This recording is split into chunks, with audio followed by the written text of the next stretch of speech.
Габдулла Тукаев үлде. 2 апрель сейшәмбе көн кич 8 сағат 15 минутта шагыйрь Габдулла әфәнде Тукаев Казанда Клячкин шифаханәсендә вафат итте. Аң журналы үзенең укучыларын зур милли югалту белән бүлешергә сүз табудан гаҗиз.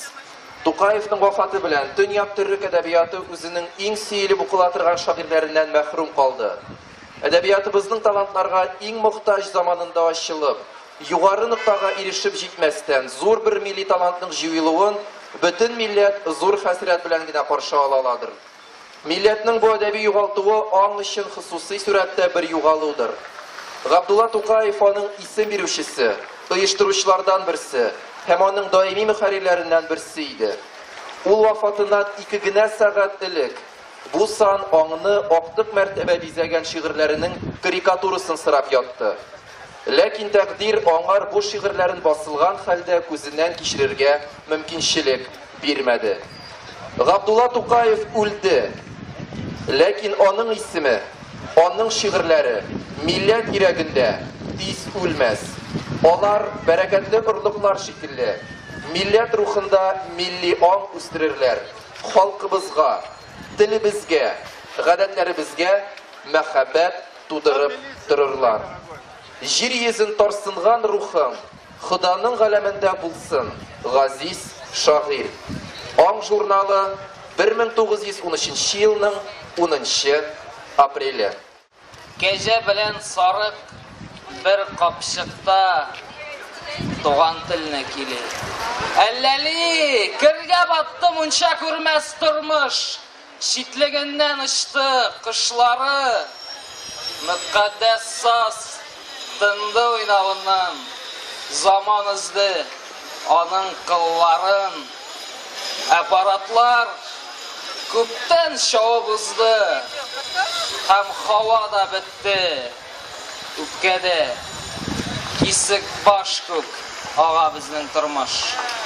Кичә шулай, бүген иртәгә. Рәхмәт сезгә.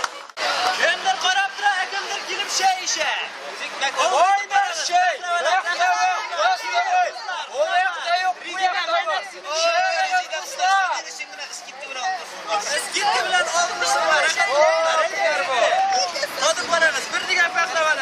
И туган тел. Габдулла Тукай сүзләре, халык кие.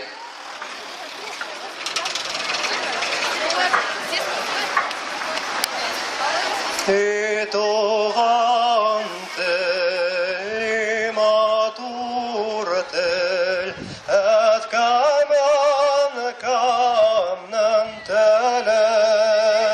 Дөньяда күп нәрсә белдем, син туган тел аркылы. Дөньяда күп нәрсә белдем, син туган тел аркылы.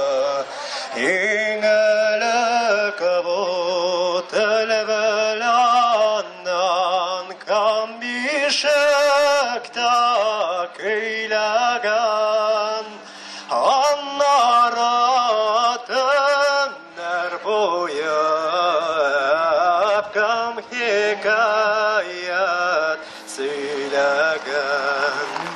Я шәфкатьле Раббыбыз, Адәм алейхиссаламнан алып, бүгенге көнгә кадәр шушы фани дөньядан узган һәм мөмин мөселман булып вафат иткән кулларыңның, аеруча халкыбызның бөек шагыйре, татарларның горурлыгы булган Габдулла әфәнде Тукаевның рухын шат кылып, гөнаһларын гафу әйләсәң иде.